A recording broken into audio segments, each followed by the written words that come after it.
ఇంకోటి ఏంటంటే అప్పట్లో ఇప్పుడు మనం విన్ని ప్రాక్టీస్ చేసుకుంటే వీలుగా ఉండేది. అవునండి. ఇప్పుడు పాట విన్నాం అనుకోండి, అసలు ఏం పాడుతున్నా అది తెలియదు మనకి. అవునండి, అవును. ఇప్పుడు పాటలు ఏవైనా సరే అవి చూసి పాడాల్సిందేనండి. చూడకుండా పాడిన అని చూసి ఎన్నిసార్లు పాడినా అంత గుర్తుండట్లేదు. కానీ అప్పుడు మేము సాధన చేసేవాళ్ళం ఇవన్నీ. అపవాద దూషితయైన కాంతను బాసి పతి కీర్తి పొందుట భావ్యమనుము. ఇంకా పద్యాలు రామారావు గారి గురించి పద్యాలు పాటలు చాలా ఉన్నాయి సార్. కానీ కొన్ని పాటలు నాకు బాగా గుర్తనమాట. మేలిమి బంగారు మెలిక తిరిగినా విలువ తరిగేనా, మీ దేహములో చిరులోపములున్నా ప్రేమ కరువగునా, సింహము కాళ్ళు చిక్కుబడినను శౌర్యము కొరవడునా,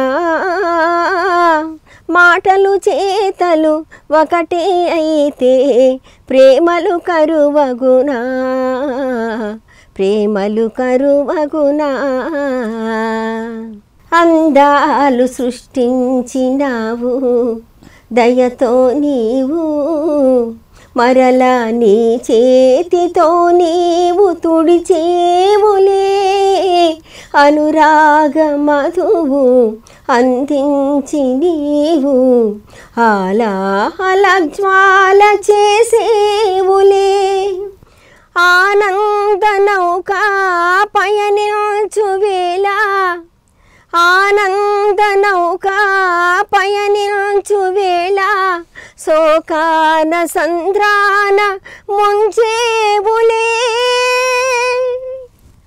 బొమ్మను చేసి ప్రాణము పోసి ఆడేవు నీకిదే వేడుక. ఎంత అర్థవంతమైన పాటలు సార్, అసలు హార్ట్ టచింగ్గా ఉంటుంది. దేవత సినిమాలో ఉంది పాట. పొరిగింది చంద్రవంక వయ్యారి తారవంక, విరజాజి మావి సొంత విరిసింది పూల చెంత, విరజాజి మావి సొంత విరిసింది పూల చెంత, నిన్ను చూసి నన్ను చూసి వనమంతా వలచింది, నన్ను చూసి ప్రియా ప్రియా వనమంతా వలచింది, ప్రతి రాత్రి వసంత రాత్రి, ప్రతి గాలి పైరగాలి, ప్రతి నిమిషం బ్రతుకంతా పాటలాగా సాగాలి, ప్రియా ప్రియా పాటలాగా సాగాలి. ఏకవేర సినిమాలో ఉంది అది. అప్పట్లోనే అద్భుతమైన గాయకులు పుట్టారు, అప్పట్లోనే అద్భుతమైన రచన ప్రక్రియ ఉన్నవాళ్ళు పుట్టారు. అదొక నిజంగా ఒక ఎరా, గోల్డెన్ ఎరా అని చెప్పాలి. అసలు ఆ పాటలు ఒకటే కాదు, పిల్లన గ్రోవి పిలుపు మెల్ల మెల్లన దాగెను వలపు, మనసుని దోచిన వలపు, ఇది మాధవునికే తెలుసు, ఈ మాధవునికే తెలుసు, వెన్న మీగడలు తిన్నావట, వెన్నెలలో ఆడుకున్నావట, ఎన్నో నేర్చినవన్నీ కాడవట, ఏ మందువో మరి నా మాట, ఏ మందువో మరి నా మాట. ఎంత బాగుంటాయండి అసలు ఆ పదాలు. అది ఇంకోటి ఏంటంటే, ఒక సినిమా చూసాను, కృష్ణావతారం సినిమాలో జాంబవతి దగ్గరికి అలా వెళ్తుంటాడు కృష్ణుడి రూపం. ఆ రూపం చూసి ఆవిడ మర్చిపోయి పాడుతుందండి. ఏమేమో అవుతుంది, ఎగసి ఎగసి పడుతుంది, రేలు పవలు తెలియని నా మనసు, రేకులు విప్పిన తొలి వలపు, రేకులు విప్పిన తొలి వలపు, నీలాల మబ్బుతునక నేలకు దిగి వచ్చెనా, అందాల చందమామ ముంగిటనే నిలిచెనా,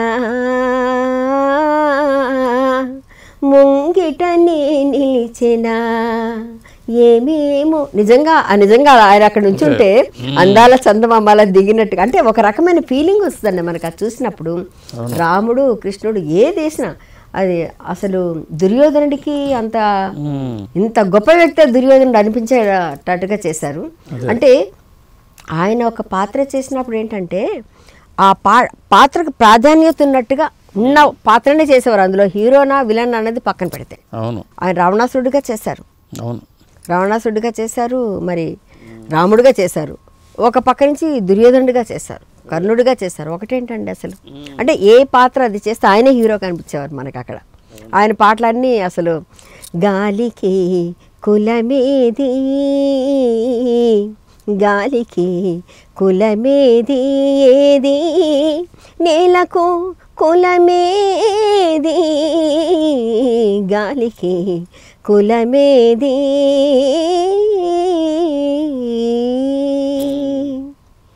అసలు చూడండి గాలికి కులం. కలిసే సందర్భం వచ్చిందా? బసవతారకం గారిని ఒక 2 సార్లు కలిసే సందర్భం వచ్చింది, కానీ ఆవిడతో నేనేం మాట్లాడలేదు. కానీ ఆమె ఆశీర్వాదం తీసుకున్నాను, అంతవరకే. ఆవిడతో ఏం మాట్లాడలేదు. ఒకసారి ఏదో కార్యక్రమానికి ఇద్దరు వచ్చారు, ఆ తర్వాత ఇంకొక కార్యక్రమాన్ని కూడా ఆవిడని చూడడం జరిగింది నేను. ఆ మహాతల్లి వాళ్ళిద్దరు ఆది దంపతులు సార్, పుణ్య దంపతులు. అప్పుడు ఆవిడ కలిసినప్పుడు ఆయన చెప్పారన్నమాట, ఆ అమ్మాయి పాటలు పాడుతుందని చెప్పినప్పుడు ఆవిడ ఆశీర్వదించారు, అంతవరకే తప్పించి నేను ఆవిడతో మాట్లాడలేదు. ఆ 2 సార్లు చూసి అదృష్టం మాత్రం నాకు కలిగింది. అదే మీ పెళ్లి తర్వాత గ్యాప్ వచ్చిందా రామరావు కలవటం? వచ్చిందండి చాలా. అంటే నేను పెళ్లి చేసుకొని వెళ్ళిపోయాను కాబట్టి మళ్ళీ నేను ఆయన కలవలేదు. ఈలోపు అయితే ఆయన చూడాలని ఎందుకు అనిపించేది నాకు, కానీ నేను విజయవాడలో ఉన్నాను, అప్పుడు నేను రాలేను. విజయవాడ ఎందుకు వెళ్ళారు? మా అత్తగారు అక్కడే, మా హస్బెండ్ అక్కడే ఉద్యోగం చేసేవారు, మా వారు ఉద్యోగం చేసేవారు కాబట్టి అక్కడే ఉన్నాను, విజయవాడలో ఉన్నాను. అయితే అనుకోకుండా మా నాన్నగారు ఒకరోజు టెలిగ్రామ్ ఇచ్చారన్నమాట నాకు. అది రామారావు గారు చనిపోవడానికి ఒక 1 నెల రోజుల ముందు టెలిగ్రామ్ ఇచ్చారు, అర్జెంటుగా రావాలి అని, అన్నగారు చూడాలంటున్నారు. అంటే ఆయన అడిగారట, చాలాసార్లు అడిగారట, అమ్మాయి కనిపించట్లేదు, ఎక్కడున్నారో ఒకసారి చూడాలని ఉంది ఆమె, ఆ తల్లిగారిని చూడాలని ఉంది, మా తల్లిగారిని అని అడిగారట. అడిగేసరికి వాళ్ళు ఎక్కడున్నారు అంటే, ఆ తర్వాత నేను వెళ్ళిపోయిన తర్వాత మా నాన్నగారు వాళ్ళు ఆయన్ని మళ్ళీ కలవలేదు, వెళ్ళలేదు. నేను ఉన్న రోజులు నడిచింది అది బాగా, చాలా కార్యక్రమాలకు అటెండ్ అయ్యేదని చేశాను. అయితే అప్పుడు మా నాన్నగారిని కోసం వాళ్ళు వెదికారట, పంపించారట మనుషుల్ని, వాళ్ళు ఎక్కడున్నారు ఎదకండి అని. అలా ఇన్ఫర్మేషన్ తెలిసి మా నాన్నగారి దగ్గరికి వచ్చారు. వాళ్ళు వచ్చి ఇట్లా ఆయన పెద్ద ఆయన చూస్తానంటున్నారు అన్నగారు, ఆవిడ ఎక్కడ పెళ్ళైపోయి వెళ్ళిపోయిందండి, అత్తగారి ఇంట్లో ఉందంటే ఒకసారి పిలిపించండి, ఆయన చాలాసార్లు అడిగారు, మమ్మల్ని పంపించారు, ఎలాగైనా సరే వెతికి తీసుకురండి ఎక్కడున్నారు మా తల్లిగారు అని చెప్పారట. చూడండి నేను ఎంత అదృష్టం చేసుకున్నానండి, ఆయన అలా అడిగారంటే. అప్పుడు మా నాన్నగారు టెలిగ్రామ్ ఇస్తే నేను ప్రెగ్నెంట్తో ఉన్నాను, అప్పుడు మా వారు ఇంకా పంపించారు నన్ను, టెలిగ్రామ్ అర్జెంటుగా రావాలని అంటే వెళ్ళా. అప్పుడు నేను మా ఇంటి దగ్గర నుంచి నేను విజయవాడ నుంచి వచ్చి మా నాన్నగారితో కలిసి ఆటోలో అప్పుడు నేను వెళ్ళేసరికి అప్పటికి మధ్యాహ్నం అయిపోతుంది. ఆయన అప్పటిదాకా ఎదురు చూసి మెట్లు ఎక్కబోతున్నారు, ఇంకా పైకి వెళ్ళి అంటే పడుకోవడానికి వెళ్తున్నారు, రెస్ట్ తీసుకోవడానికి బయలుదేరి. మధ్యాహ్నం అయిపోయింది. అంటే నేను అప్పటి నుంచి విజయవాడ నుంచి ఇక్కడ 12:30 దిగి మళ్ళీ ఇంటికి వచ్చి మళ్ళీ మా నాన్నగారితో కలిసి ఇమీడియట్గా రావడం కదా, అలా కొంచెం. అప్పుడు నేను వచ్చేసరికి అప్పుడు ఆయన చెప్పారు, అన్నగారు అమ్మాయి వచ్చారు అని అనగానే ఆ 4 మెట్లు ఎక్కిన అతను కూడా ఆయన ఏంటి ఒకటేసారి ఇలా తిరిగి చూడలేరు, గుండ్రంగా తిరిగేవారు ఆయన. అది నేను బాగా అబ్జర్వ్ చేశాను. నేను చీర కట్టుకొని ఉన్నాను, అప్పటిదాకా నేను లంగా జాకెట్తో ఆయన ముందు కనిపించాను. ఆయన రాగానే నాకు అంటే అది నేను మాటలు చెప్పలేనండి, అది ఒక రకమైన భావన. చాలా రోజుల తర్వాత ఆయన చూశాను నేను, సన్నగా అయిపోయారు మనిషి. ఆయన చూడగా ఆయన రాగానే అంటే కాళ్ళకి నమస్కారం చేసి బోరుమని ఏడ్చానండి, మామూలుగా ఏడవాలని నేను ఎక్కి ఏడ్చాను, ఆగట్లేదు నాకు దుఃఖం. ఆయన కళ్ళమ్మ నీళ్ళు వచ్చేయండి, అలా ఉండిపోయారు, నా తల మెచ్చి చేసి అలాగా కాసేపు ఉండిపోయాము అలాగే. నేను ఏడుస్తున్నా, నన్ను ఆపలేదు, ఎక్కి ఏడ్చాను నేను. చాలా రోజులు అయిపోయింది ఆయన చూసిన సంతోషము, ఆయన అలా ఉన్నారు ఏంటనేసి ఇంకా ఎక్కి ఏడ్చాను. ఏడ్చేసరికి కాసేపు అలా తల మీద చేసి ఆయన కూడా కళ్ళు మూసుకొని కళ్ళమ్మ నీళ్ళు వచ్చాయి ఆయనకి కూడా వచ్చేసి తల మీద చేసి ఆశీర్వదించి, చాలా రోజులు అయిపోయింది తల్లిగారు, బాగున్నారా మీరు? బాగున్నాను. వివాహం జరిగిందా మీకు? మరి మాకు చెప్పలేదే అన్నారు. అంటే అనుకోకుండా అయిపోయింది, అందుకే నేను మీకు చెప్పలేదండి అని అన్నా. అంటే అలాగా, సంతోషం, బాగా చూసుకుంటున్నారు మిమ్మల్ని, బాగా చూసుకుంటున్నారు. ఎక్కడ ఉంటున్నారు? విజయవాడలో ఉంటున్నాం, అక్కడి నుంచే వచ్చాను ఇప్పుడు అని. అలాగా సంతోషం, మా కోసం వచ్చారు మీరు, మిమ్మల్ని చూడాలని మా మనసు తహతహలాడుతున్నది, చాలా కాలమైంది మిమ్మల్ని చూడక. ఆయన జేబులోంచి డబ్బులు తీశారు, ఒక 5,000 రూపాయలు ఉన్నాయి అవి. ఓకే. తీసి ఇంకా దాని మీద పెట్టి కళ్ళు మూసుకొని ఆశీర్వదించి నా తల మీద చేపెట్టి అమ్మాయి ఒడిలో పెట్టండి అన్నారు. ప్రెగ్నెంట్తో ఉన్నాను నేను. ఓకే. ప్రెగ్నెంట్తో ఉన్నారా అని అడిగారు. అవునండి అని చెప్పాను. ఆరోగ్యం జాగ్రత్త తల్లి గారు, మీరు అప్పుడప్పుడు వస్తూ ఉండండి, మర్చిపోవద్దు, మిమ్మల్ని చూడాలనిపిస్తుంది మాకు అని అన్నారు. ఆవిడ ఒడిలో పెట్టిన తర్వాత అప్పుడు జాగ్రత్తగా వెళ్ళిరండి, మా నాన్నగారు బయట ఉన్నారంటే పిలవండి. మా నాన్నగారు బయట ఉండిపోయారు, నేను ఒకదాని లోపలికి వెళ్ళిపోయాను, లోపల దాకా వెళ్ళిపోయింది దాన్ని నేనే. ఎందుకని రాలా నాన్నగారు? అంటే ఇంకా ఆయన అక్కడ ఆగిపోయారు, మాట్లాడుతున్నారు కదా అన్నట్టు ఆయన గబుక్కుని లోపలికి రాలేదు. ఓకే. ఓకే.